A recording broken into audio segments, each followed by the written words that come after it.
or start to nod off, like just wave violently, because at this point I did the math and I was actually at the stadium longer than twice as long as I slept last night. That's crazy. I think somebody posted that they were at the stadium like around about the same time their drive to St. Louis was, or something like that, or maybe more. Yeah. Yeah, probably possibly more, because if you showed up when they opened the gates or thereabouts and you didn't leave until after the final whistle, after the players came over, that was at least 8 hours. Wow, Yeah, that's crazy. it was something. For a moment, I thought they weren't gonna get it in, but then I thought, well, rescheduling is probably a pain in the butt. So, Oh yeah, so we probably won't get to it in the show, but I was hearing that it was at one point at like 10 or 10:30, they were telling the players, because we flew there and back with Patrick Schulte's dad. And okay, so he was telling us like what Patrick was being told and things like that. And it was basically they would tell the players, all right, it's going to be, if it's not going to play in 5 minutes, then we're going to call it. And oh, and then 10 minutes later, they'd say, okay, we're going to give it another 5 minutes. yeah, And it just kept going for a bit until, and that's when you saw City throw out like at 9:50, at 10 o'clock, all those things. yeah. I And then started, suddenly players and refs just appeared on the field. yeah, I started getting those updates too from City, and it was like 10 minutes. Oh, yeah, 10 more minutes, and Hmm. it's funny. Since you were there, you didn't notice this, but at some point, so they said 10:16 at some point. Yeah. But then if you look at the updates from Columbus from their website, it said 10:21. Oh God. And I think the production people from the broadcast probably were going based on 10:21. So Is that why the game is started, and they were still showing like the lineups I and saw that? uh, yeah, I saw that on the replay today because I went and back and to when watch like the Leuven thing at the beginning, and they uh-huh. didn't even show City's lineup. Right. So that's probably why they probably cut all of that, and the highlights start basically when Leuven gets the ball and shoots. Okay, that explains it. Okay. I was wondering what was happening. Yeah, because yeah, like I was watching the screen and I could see, oh, the game has started, but they had like the whole line. I was like, I can't see anything. So All right. You ready to get going? yeah, I'll let's get you do out it. of here to watch at least a half of the Columbia game. There we You're go. a you're a scholar and a saint for doing this. All right. Welcome everyone to Flyover Footy. My name is Matt Baker. I'm joined as always for our Fallout show by Santiago Beltran, and we've got a fun one for you this week. It might not be on the heels of a win, but we're in the throes of the League's Cup group stage. We have a match to look back on, one to look forward to, and we're going to cover it all. But before we get into our 2-1 loss against the Columbus Crew, Santi, how you doing? And are you still awake after last night's match? Yeah, Matt, still awake. Only a few hours of sleep because I had something going on this morning. But hey, we're here. We're gonna talk about the game. It's been a while since we had a fallout after a loss. So Yeah, for better or for worse, this is trying to get used to a loss, and we'll dig into everything that we need to, and we'll bring some positives as we usually do out of this match, because there were some positives to take away after, especially after you look at a replay and kind of get a fresh set of eyes, or a later on in the day set of eyes, because technically we are recording this on the day that the game finished, that's right? true. Yeah, okay. So let's jump into the starting 11. Let's get into the game flow. This was a rotated match. We ran out Ben Lunton goal for his first start since the U.S. Open Cup. Our back line was Jake Nerwinski, uh, John Bell, Lucas Bartlett, Johnny Nelson, Miguel Perez, Edu Leuven in the midfield. We had Celio Pompeu, Tomas Ostrak, Rasmus Alm, and then Sam Adeniran up top in kind of a 4-2-2-2 formation, or a 4-4-2, depending on how you looked at it. Santi, this set off all kinds of comments, all kinds of discussions. It was as we thought it could be, because there was discussion about what is a rotated roster going to mean? Does it mean we're not taking this seriously compared to league play? Does it mean we're resting players for Club America? Does it mean that we're just needing to get Parker, Berkey, all those guys who have been playing such heavy minutes and in fact played a little bit in the All-Star game some extra rest and not travel those players. And that's what it kind of ended up being. But the stat that I really enjoyed from the beginning is that going into this, 8 of those 11 players came into the match with at least 9 starts in all competitions. And overall, I thought that they didn't play terribly poorly, especially in the run of play. I mean, we're going to get to the goals, but they came off of set pieces and they came off of stoppages, and so there's definitely some good, there's definitely some bad, and there's a lot of meh going on with this to me. Yeah, yeah, it was obviously a surprise when the lineup was released, and yeah, a lot of bad comments. The way I see it, I think so. Yeah, you have the element of needing to rest like Parker and Berkey, but I also see it as keeping the best lineup fresh for Club America. And yeah, maybe the team is taking a calculated risk that, okay, we lost to Columbus. If we beat America, we're in. And we're going to talk about all of those scenarios later that may not happen. But it's still, like, if you think about it, you're gonna play against a team from Liga MX. You have a chance to win that game, show MLS and Liga MX that you can hang out with the biggest team in Mexico. So that's one way I see it. The other way I see it, um, I think, yeah, rotate a lineup, but at the same time you have to give you have to give opportunities to some of these guys. Mm-hmm. And yeah, maybe some people will say, yeah, but the Leagues Cup is not for that. But I think the way I'm seeing it, the team is used basically Open Cup, and also this first game of Leagues Cup has used those games to give opportunities to guys who haven't had a lot of minutes, and you have to give them minutes at some point. You have to see what they can do. So yeah, it's not ideal, and the team lost, but yeah, you have to do it at some point. And don't forget, with this group stage that we're in with 3 teams, St. Louis, Columbus, and Club America, we are at the disadvantage of playing 2 games so close together. We're the only team in the group that has this misfortune because Columbus played last night, as we're recording this, on the 23rd of July. They don't play again until July 31st. They get 8 days of rest. So they can play their A lineup. They can play their A lineup in the second game. Full rest, not much different. I've heard that Columbus is giving their players a couple of days off, similar to what City did during the Right. All-Star. So they're business as usual. Club America is similar. They last played in league play on July 15th. We're going to talk about their run of form later, but they get a massive rest until their matchup this Thursday against us. They're going to be interesting to watch because they play Thursday and then the following Monday. But Mm-hmm. who are they going to run their A lineup out against? We have the misfortune, so to speak, of 2 games in 5 days. And when you're going against an MLS team on the road, we've talked ad nauseum about how difficult that is in general. So it is not.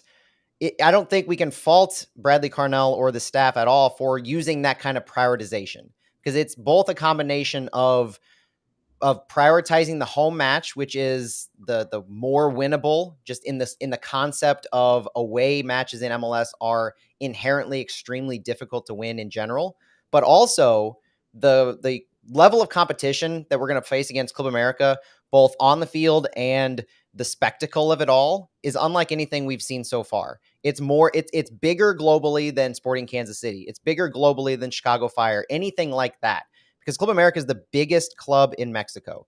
This is the one that's going to have the eyes. This is the one that's going to put our guys to the test.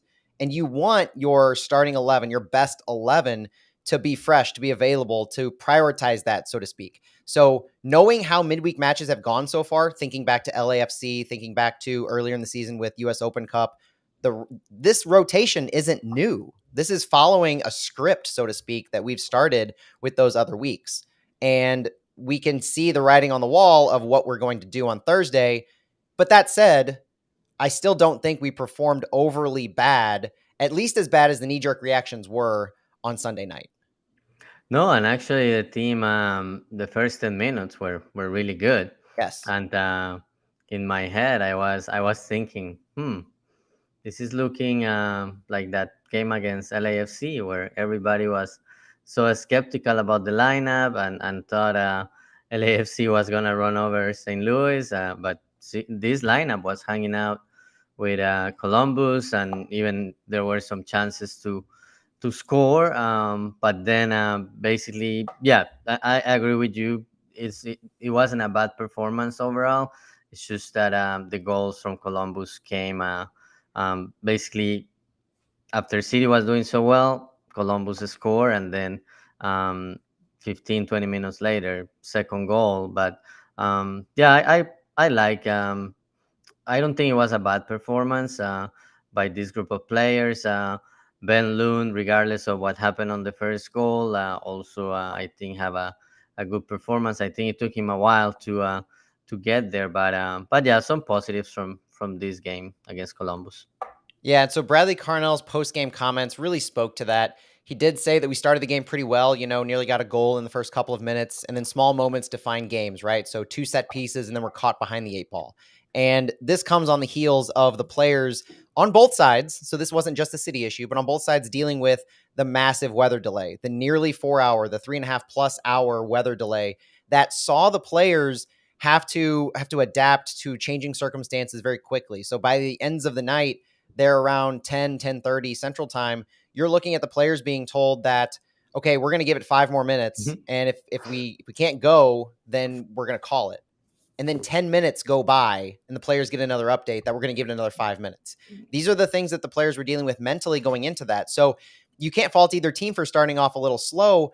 And you never know what would have happened if the Edu Leuven shot about 20 seconds into the match would have gone in, because after coming off of a 50-50 ball right there at the beginning, Leuven had a great opportunity to get us started and really set the tone. And if that ball goes in, everything changes. And those first few opportunities that City had and the early jitters that Lund seemed to have early on as far as directing and moving and being able to position himself, that might have all gone away. There could have been a weight lifted off their shoulders, but instead we got what happened at 11 minutes. So let's lead up to and set the stage for the first goal, as we like to do here. Play was leading up to the foul that was, to be called for the free kick. City forcing a turnover deep in their own zone, trying to clear it out. It was recovered by Columbus, and they're attacking half still. City was unable to clear it out. The ball was played up through Nagby in the midfield, and he kind of circled around Miggy Perez into the attacking third when John Bell fouled him hard. I think John Bell was lucky not to get a yellow card on this one, because it was a pretty egregious foul after Darlington Nagby had played Miguel Perez pretty well. Obviously, Nagby is the seasoned veteran that he is, and he showed it in this game. But after Nagby did that, earned the foul just outside of the box, the free kick, Santi, I want to hear your opinion, because this free kick seemed to have a lot of confusion around player spots, around direction. Ben Lute called everybody to go to the left after they were already setting up on the wall.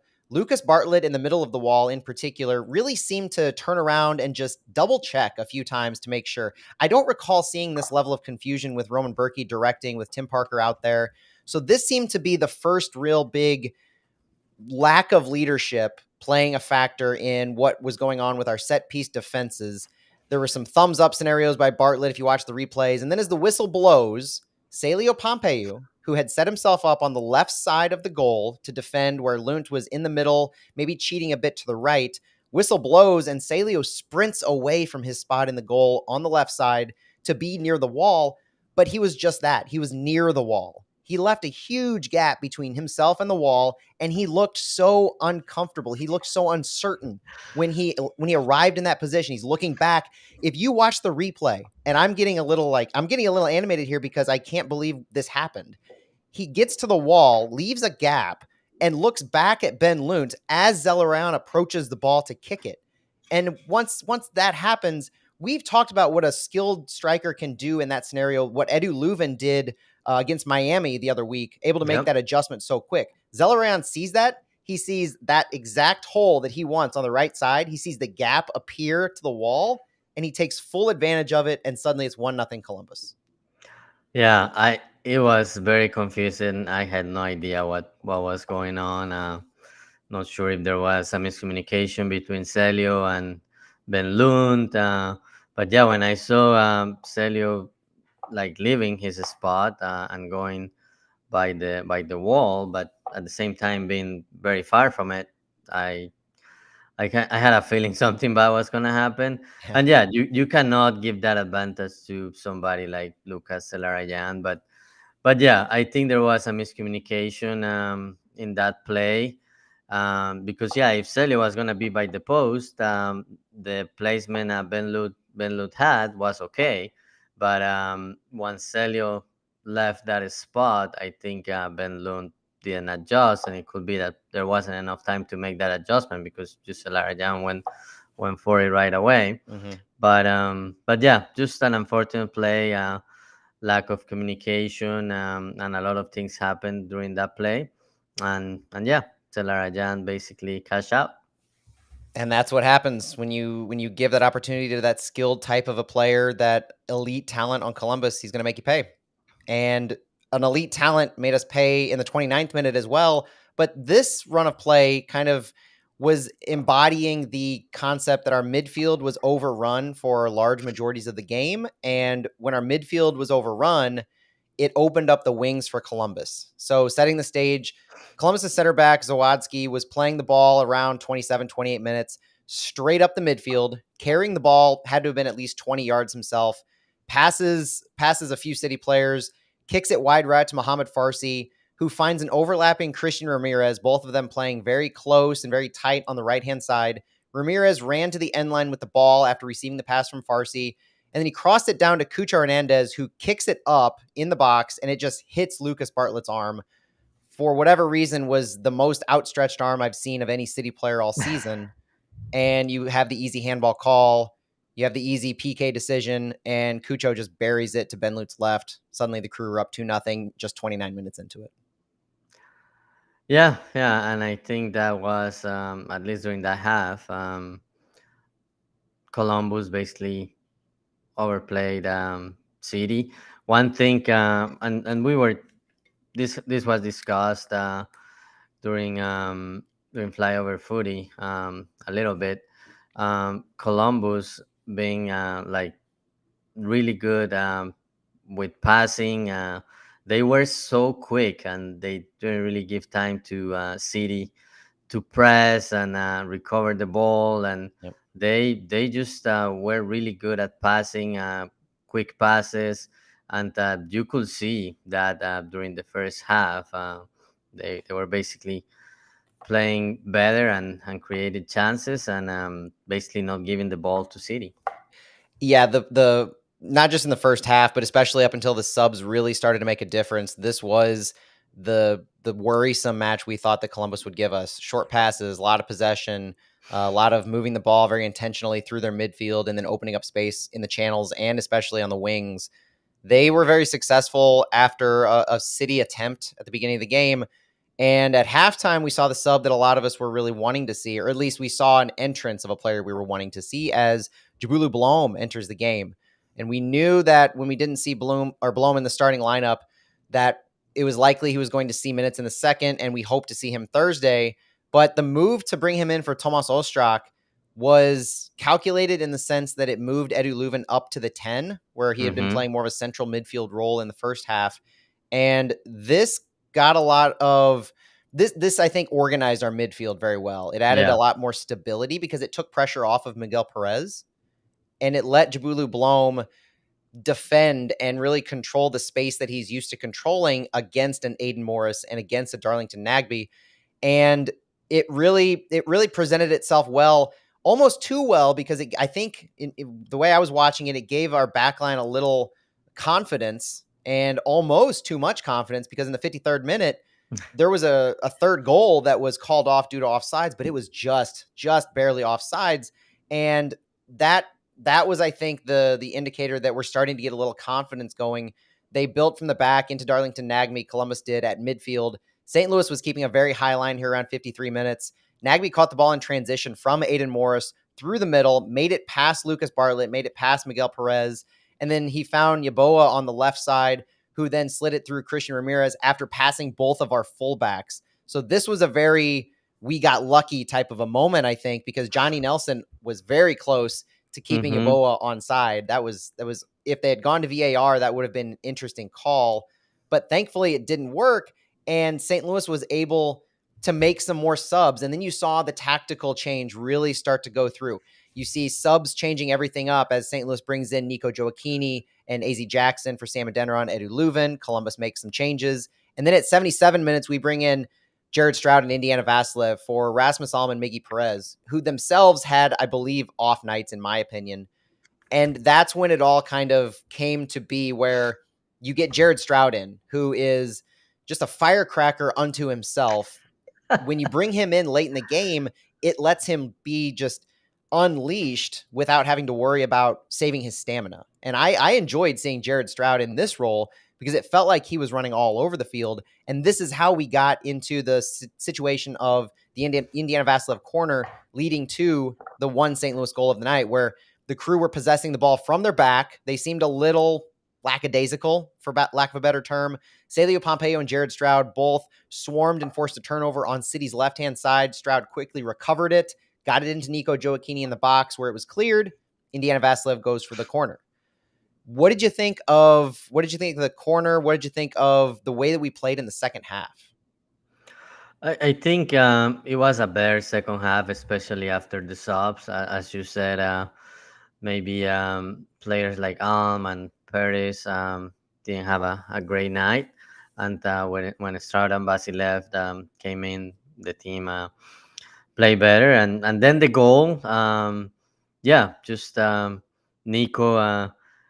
Nico again participated in a set piece, and then it bounced on Russell Rowe, and basically ended up being an own goal. But again, St. Louis showing that it is strong with the set pieces, which is great. But at the same time, and I think you're gonna mention this later on. At the same time, it's worrisome that Yeah. we haven't scored in open play in a while. Yeah, that's the stat, and that's one of my takeaways here too. Because from this game, I think, despite the rotation, despite the fact that we are likely to see a different roster almost entirely, in my opinion, against Club America, I think there are some takeaways from this, and they do go into how, especially tactical adjustments can be made in second halves where we do start our best 11. So this one in particular, we touched on it. Our back line seemed to have a very clear lack of leadership, lack of communication at times that, at least with the first goal, I am confident in saying that contributed. Something was off. Our midfield in general was being overrun regularly. Miguel Perez seemed to be outmatched by Darlington Nagbe and Aiden Morris. And that's not a surprise. That's not a dig on Miggy Perez. It's just the experience. It's the high level of skill by a Nagbe and by an Aiden Morris, both national team players in their own rights.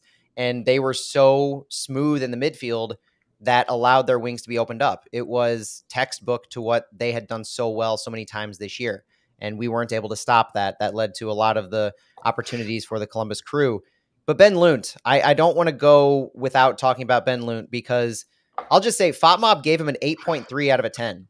And for anybody who looks at FOTMob ratings, look at the advanced stats, look inside those numbers. He had 7 overall saves. He had 5 diving saves. He had 6 saves inside the box, and he had 0 goals conceded during the run of play. Like, this is a thing for us. If you separate out set pieces from open play goals, you can see differences. You can see themes emerge on both our defensive and offensive sides, because it can easily be argued that Ben Lute had a terrific game, with the biggest question being what happened on that 11-minute Lucas Zelarayan goal. That goal changed. Bradley Carnell talks about moments defining everything. Yeah. That was the defining moment in this game. And it didn't have anything to do, in my opinion, with Ben Lute's technical ability or his goalkeeping ability. It had to do with maybe his leadership of the back line, or his comfortability, his experience in those types of settings this year. And that can be remedied with time. That could be remedied with more experience in those types of moments. But his skill between the pipes was unquestioned in that game. He had a very good game in the run of play, and I don't think that can go unnoticed. Absolutely. Great second half. And I was mentioning before we started to record, yeah, I think it just took him a while to get the confidence. And obviously, after the goal, probably he had a setback there. But during the first 20 minutes, like especially on crosses, I could see he was tentative and he wasn't coming out, and he was basically standing by the line. But then he bounced back and made all of those saves. The score could have been like 3 4 goals more than what it said. But yeah, he came through, and it's good to see that he's a reliable backup. And games like this is when you can see players like him that are backups getting minutes and getting confidence and showing that they could be reliable if their number is called. Absolutely. And against an opponent like this, Columbus Crew, sixth in the East, on a good streak of their own, especially at home, this is the level of competition you want Ben Lunt to be exposed to. And that brings us to some of the facts and some of the where do we go from here leading into Club America. I want to note that St. Louis, like I said, allowed 0 open play goals in this game. But on the flip side, St. Louis has not scored a goal in open play since July 8th against Toronto. This is the problem that you alluded to earlier that we need to remedy, and we need to remedy fast if we're going to be successful both in this tournament and down the stretch. As much as we have had success in set pieces, both with corners and free kicks, we can't rely on that as our only means to score goals. And our last Hmm. goal being AZ Jackson's goal from Akil Watts in the 50th minute against Toronto. It's been 310 minutes across more than 3 matches since we've had an open play goal. This is including the entire time period of Sam Adeniran being with the team, where Sam's had 3 goals, and that's been fantastic. But 2 have been from corners and 1 has been from a PK. Sam Adeniran hasn't led to St. Louis scoring goals in the run of play. That's still a problem. And we had a solution. We had some solutions that we were working through before Leuven went out on injury, where Indiana Vasilev was being more of a player, where Nico Gioacchini was finding some successes, and we were able to string things together in open play. But that's all but dried up. And we need to start finding ways to score in the run of play if we want to have success against Club America, I think, but also looking ahead to Austin when we restart MLS play. Yeah, yeah. Hopefully, on Thursday against Club America, I'm interested in seeing. And you were alluding to how the team was finding ways to score with Basilev playing as a 10. The one thing is that now you also have AC Jackson, but I think I'm looking forward and not sure if this will be the lineup, but if Basilev, Jackson, Leuven are in the lineup, I will be interested in seeing what they could do and how that will impact the teams offensively. Yeah, put a pin in that because I want to talk about that when we talk about our lineup for Club America. And there's going to be an odd man out between Stroud, Vasilev, AZ, Leuven, and Blom. I think that I don't see a way in which there's not an odd man out. But pause that for a moment. Santi, we have a Club America preview to get to. And this is very different than a lot of our other previews where it's easy to find information on MLS sides. You can just go to MLSsoccer.com. You can see what you want to see. This is a team that we very, very well only play once this year, and maybe the only time we'll ever play this team. You never know. There are only special circumstances in which a game like this can happen. And a first of its kind Leagues Cup is a fantastic opportunity to play the most historic, the most popular team in Mexico, and one of the most internationally renowned teams that will ever come to City Park, let alone has been there yet. But who is Club America? What's their history? And what do we need to know about them to enjoy the match a little bit more? Let's start with the history of the club. Founded in 1916, where it was a consolidation of Record and Colon, 2 collegiate club teams that then took on the name America, since it was founded on October 12th, 1916, which was Columbus Day, or Santi, help me out with this. Yeah, it's called. Oh, Dia del. sorry. Yeah, I know what you're talking about. Dia de la Raza. Thank you so much. The colors of Club America are yellow and blue. Their crest is an overlapping C and A for Club and America.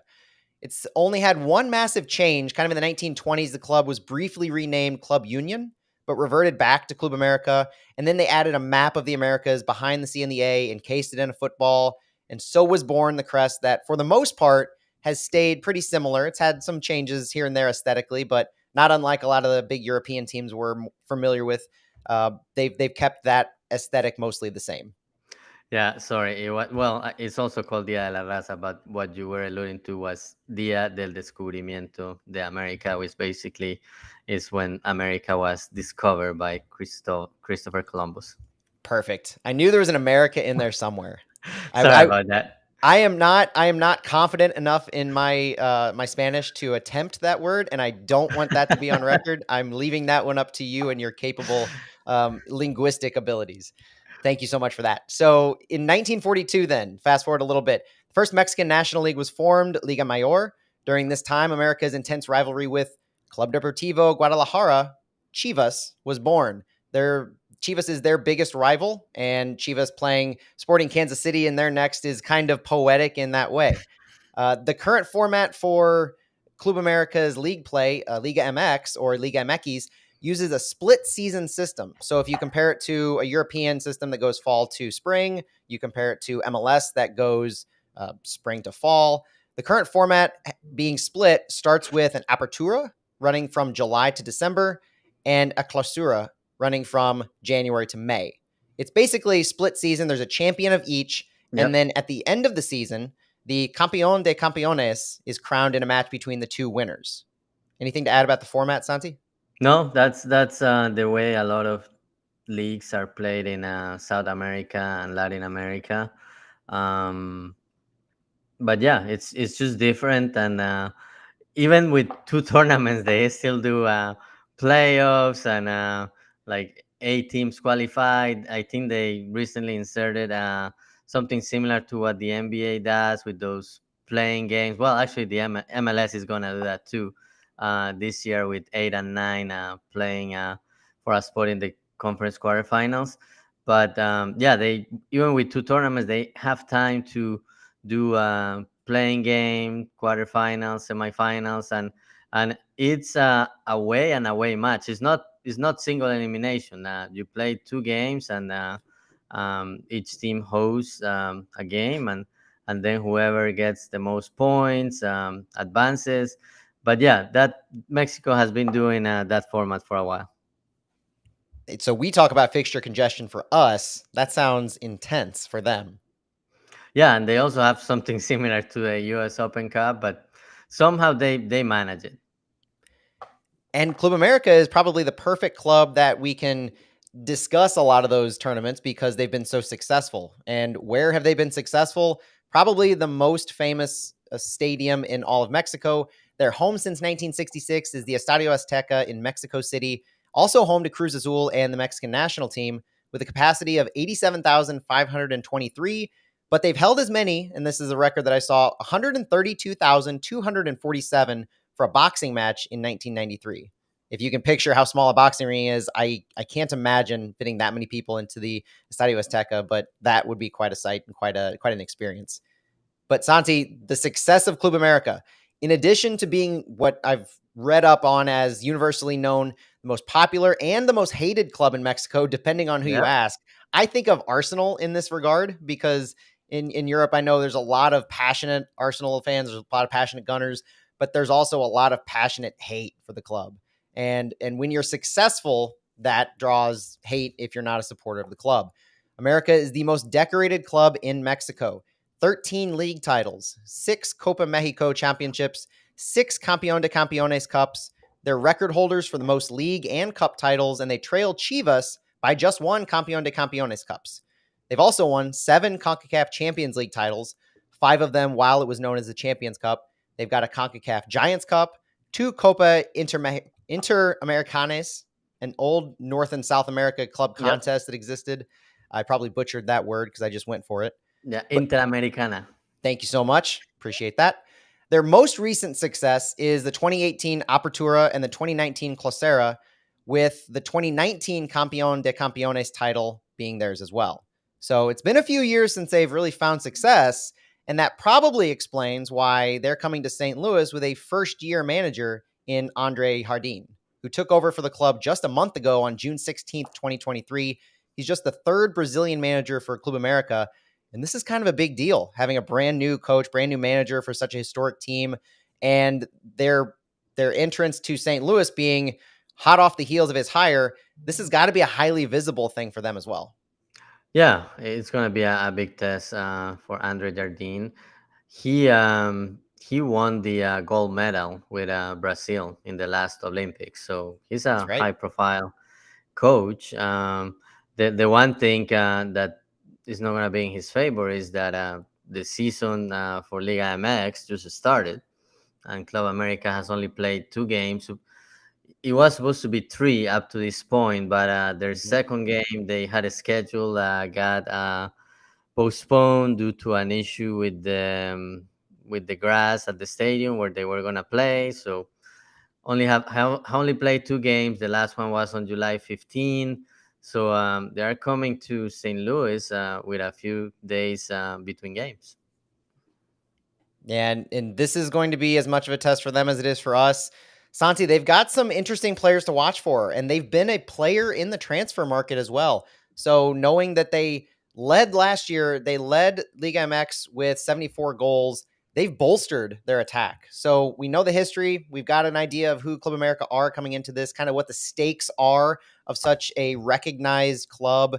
Can you give us some players to watch for in this matchup? Absolutely. So they have Henry Martin.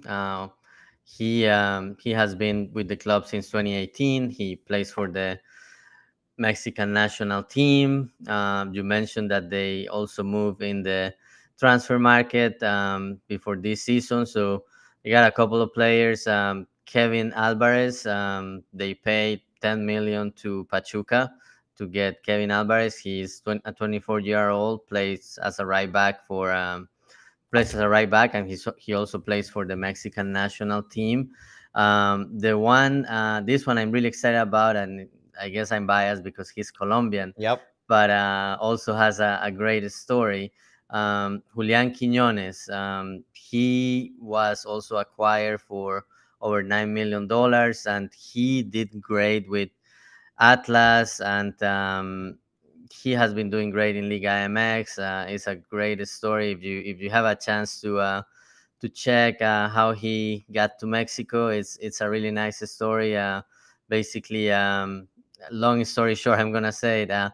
Tigres, another team from Mexico, they had an agreement with a youth club in Colombia, and they bring players to Mexico, and some of them have played for Tigres. Some of them have played in second division, and Julian Quiñones was one of them and ended up going to Atlas, and now he's with Club America. He obviously he was signed for this season, so far he has only played in that last game in July 15, but he scored, so he's one player to keep an eye on.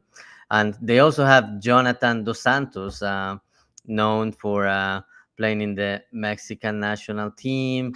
He also played for Barcelona, played for LA Galaxy, so MLS fans may know him a little bit. But this Club America always has big stars, and that's what it's also known for, all those titles, and a lot of players that had success with the Mexican team, with the Mexican national team, or with other national teams, also played for America. So yeah, as you were saying, they haven't won Liga MX in a while, but still the biggest club in Mexico, and it's gonna be a big test for St. Louis City on Thursday. A lot to prove. Their season's young, like you said. They've just played 2 games. They're sitting 12th in the Apertura under first year head coach Andre Jardine. They've been running kind of a 4-2-3-1 formation that we can look for with Quinones up top in the last game. I think that was his first game with the club, if I recall. And they have a high scoring attack. I mean, this, like I said, they led Liga MX last year with 74 goals, and that's before adding Quinones. So this is a club that's going to take it to St. Louis. They're going to have shots on goal. They're going to press. They're going to really try to attack our defense, and they're going to try and work through a lot of the space that Quinones can create. I think this is the game that when you look to what just happened with Columbus, you look to what Club America is capable of, especially with their new signings. You want your best possible defense in this game. And so knowing what happened with Columbus, you're expecting Kyle Hebert, Tim Parker, probably Josh Yarrow, and Akil Watts to all show up for this game for St. Louis. You need to keep up that speed and intensity, close gaps, own a lot of these 1v1s. Some of the areas that we were a little deficient in against Columbus, but we've had so much success in 4 out of our last 5 games in MLS play. And the other player for me that's really going to be key that I think needs to start, assuming all is healthy, is Jabulu Blom. Has to start. Came in at halftime of the last game, as we said.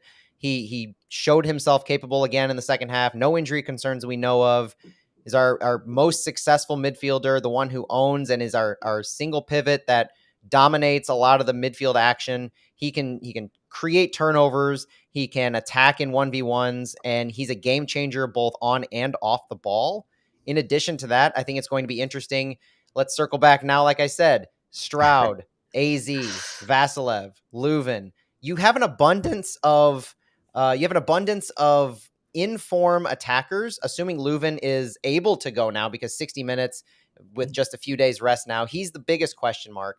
I think this is an opportunity to run guys out who you now feel like are your best 11, whether that's Nico or Sam up top, whether it's Rasmus Alm. I think I'm comfortable with any of them at this point, but that midfield, this back line, that's who we need to face this Club America team to me. So, speaking of that midfield, who do you think is going to be the odd man out? I don't. Mm, I'm talking. I'm going to talk myself out of it. I'm going to say we put them all on because why not run a 4-2-3-1 with this one? Let's look at that. So we'll have Berkey's back, Hebert, Parker, Yarrow, Watts on the back line. You run Mm-hmm. in Jabulu Blum at the 6, Edu Leuven at the 8. You have Jared Stroud, AZ, and Indiana Vasilev left to right, and then you run Nico Gioacchini up top. I think that is a capable lineup. You can have AZ. There's so many creative options you can have with Blom, AZ, Leuven, and Nico right up that spine because we've seen success with Blom and AZ playing closely together in MLS play. You've seen Yeah. success with AZ and Nico kind of playing tight and allowing a lot of those overlapping runs. And then this gives a lot of freedom to our wings, Jared Stroud and Indiana Vasilev, in what they can do on the left and right sides. Yeah, that's pretty good. You almost sold me into it, but no, I think it's gonna be that diamond midfield with Blom, Leuven, Basilev, and AC Jackson. So I Mm. guess in that case, the odd man out will be Stroud. That's fair. And hey, if Jared Stroud comes on in the second half with the energy and stamina that he did against Columbus, I'm all for it because Mighty Mouse can make things happen. And that was fun to watch him run around and disrupt that way. I think that would be an asset in the second half. I'd be excited to see it. But we are 0-1 right now in Leagues Cup, Santi. As we wrap this up, let's get in the minds of what is our path to the knockout rounds, because this is our last match in group stage. It could be our last match for 3.5 weeks of official action for City. So what do we need to do to move on to the knockout rounds? Winning would help. So having an actual win, 3 points from Club America is the best possible outcome. But what happens if we are tied for one of those first 2 spots? Because we know that the top 2 in this group go forward. We know that the third will go home, and we are currently just sitting in last place by sheer the fact that we lost. So having 1 goal for, 2 goals against, and a -1 goal differential, let's look quickly at what happens at the end of the group stage if 2 or more clubs are tied in points or their position on the table. The tiebreakers are direct head-to-head match results between tied clubs, and for clarity, a win in PKs is a win for purposes of the tiebreaker. So don't Well, forget, ties go to interesting. PKs. Mm-hmm. The second tiebreaker, if, for instance, if Columbus had beaten us, which they did, if we beat Club America, and then if Club America beats Columbus, all 3 teams have direct head-to-head wins against each other. All 3 teams have the same points. The better goal differential between goals scored and goals conceded during group stage is the next tiebreaker. So our goal differential right now is -1. Going to have to improve that. Obviously, a win would help. The next one after that is the greater number of goals scored during the group stage, so goals for, and then it goes fewer number of goals conceded, so goals against. And then club's fair play table is entering the equation where the number of yellows and reds that is accumulated starts to be a factor. I think the Euros were the last time I remember that being discussed as a possible tiebreaker. Hopefully we don't get to that. The But last it tiebreaker, but it didn't happen, right? no, it didn't end up going to that. Correct. Okay, It was just a it did happen in 2018 in the World Cup. that's right. I remember because it was in Colombia's group. Japan and Senegal, they basically were tied for on all the tie breaking items, and it came to fair play, and Japan advanced. The only thing worse than that is the last one. And so if all teams head to head records, if every team is the same on points, if the direct head to head matches are the same, if the goal differentials are the same, if goals scored, goals allowed, and fair play numbers are the same, the winner will be chosen in a draw organized by the organizing committee. We're talking about old school coin flips. We're talking drawing your name out of a hat would determine who moves on. Let's just hope against everything that the soccer gods have for us that we don't have to deal with that. Yeah, yeah, a lot of things will need to happen for it to come to that. But it could, like if City, yeah, it could, yeah, it could come to that. But let's not think about it. I think City needs to worry about winning, and hopefully by more than one goal that will put in a good position, and then wait to see what happens between Columbus and Club America. But City could also win. I mean, not win, tie, and then win in PKs and still have a chance if With America Columbus.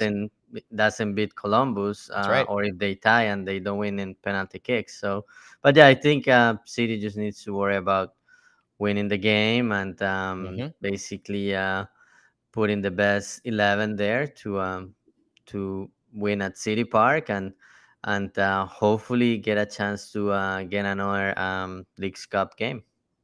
Let's hope so, because the standings in group stage determine who gets to host the next round, and we've put ourselves in a rough position. But Santi, we've talked about the high octane attack that Club America has. We've talked about how City rested a lot of their potential starters for Thursday. How do you see this one playing out? Can we pull off the win at City Park? Yeah, yeah, I'm confident that City will pull it out. Is it time to make a prediction? Yes, it is. Okay, so I have City winning 2-1. I'm going to echo that. I'm going to echo it because I think Club America is going to they're going to make this a hard fought game.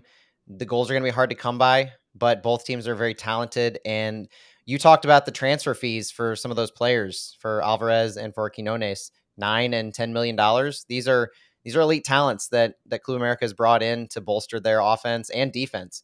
And so St. Louis is going to really need to leverage the entire crowd, the entire just vibe at City Park. Everything that the fans can bring is going to be needed for this one. And it's going to be quite the contest. International eyes are going to be on this one. It'll be a fun one. And I hope we pull out the win. I hope it ends up being at least 2-1 and we end up in positive goal differential. It'll be fun to see either way. Santi, that's it for us right now. Full disclosure, I have absolutely no idea when the next flyover footy is going to come out. It might come out Friday. It might come out Saturday. A game on Thursday, and nobody talked to us either. Nobody talked to us about the fact that we record on a Thursday night when they Right. scheduled Well, this match. Leagues Cup, come on. So, aside from all the Leagues Cup travel issues that Club Leon's dealing with, that the match had to deal with against Columbus, they didn't ask us about their scheduling. So I'm a little hurt about that. Yeah, But I'm disappointed. we'll have a recap whenever we can this weekend. We'll get it to you, and we'll figure out what comes next. That's the big thing about Flyover Footy later this week is we'll have more information on what we can expect going forward and knowing what we need to watch for in next week's Columbus Crew against Club America. But for now, all eyes are on Thursday. All eyes are on Club America at City Park, the biggest international competition that City has had so far, and quite possibly the biggest match that we've had at City Park in our young season. So I'm excited, Santi. Yeah, I'm excited too. It's gonna be really exciting at City Park, and yeah, international game against Club America. So the crowd may be a little bit different. To probably be a few more fans from Club America, a few more fans that what we usually see for away games. But yeah, I'm looking forward to it. Looking forward to the atmosphere at City Park and all the stuff that will happen on Thursday night. And I believe the reason that it's so late at night is it's part of a double header that's going on whoever has the rights for the broadcast in Mexico. I think Cincinnati gets the early game at 7, and then we have the late game. Luck of the draw, but it's going to have national eyes on us on Mexico, so that's better for St. Louis. Let's stay up late. Let's party into the night. Santi, Yeah, I Santi, I hope Jennifer B didn't jinx it. She just said it's gonna start really late after we have our rain delay. this game could very well end before the Columbus game started, and that's just Oh something that. no! Oh, what a wild week. But Santi, Yeah, that's all the time we got today. Thanks for talking this through. Thanks for joining us on Flyover Footy. I'm Matt Baker, Santiago Beltran.